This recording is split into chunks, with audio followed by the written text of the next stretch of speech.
Absolutely. Since politics has started to normalise in Northern Ireland, the Green vote has been increasing.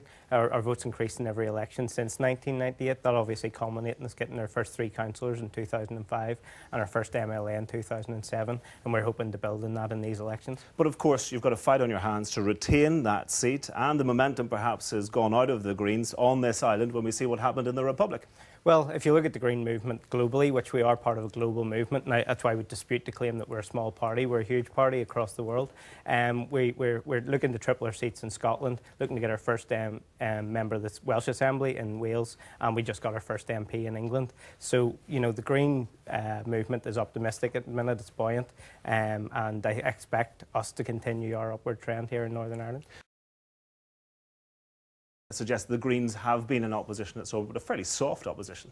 Well, no, I don't believe that at all. I mean, we've been in there and we haven't been bemoaning the system. We've been in there working within the system that's there. Yes, we'd like to change it, but while it's there, we'll work within it, provide strong, effective opposition. We introduced the Green New Deal. Now we have Sammy Wilson, hardly a friend of the Green Party, talking about the Green New Deal in a recent budget. Now, he still failed to understand it. He's used it as a smokescreen for environmental cuts, but that's why we need to be in the next Assembly to make those points and to make sure that the Green New Deal is properly funded to create jobs, to help tackle fuel poverty and to help tackle climate change. Okay.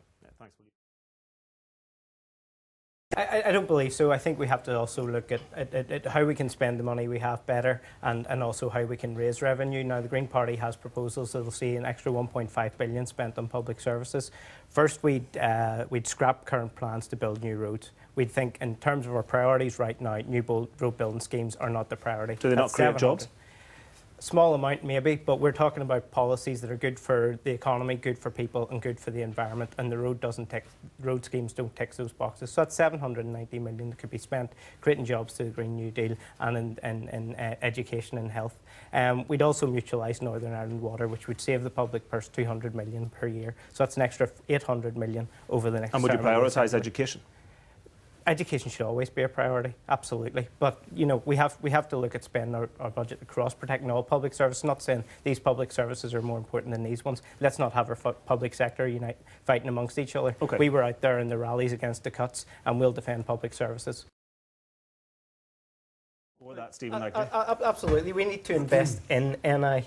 And we haven't been doing that. We've been running around the world with our hands out saying, please come to Northern Ireland, offering huge grants and low-wage labour. We need to invest in Northern Ireland through schemes like the Green New Deal that has the potential to create jobs. We've looked at the corporation tax issue. We oppose the cut for big multinational corporations because that's going to take money out of the public services. But does it not we also need to invest in? If you talk about invest in NI, that would also give money back to small businesses here who might choose to invest that's why we'd like to look at the small profits rate proportion of the corporation tax rather than cut the whole thing, which is really a subsidy from the public purse to the likes of multinational corporations, to the likes of the banks.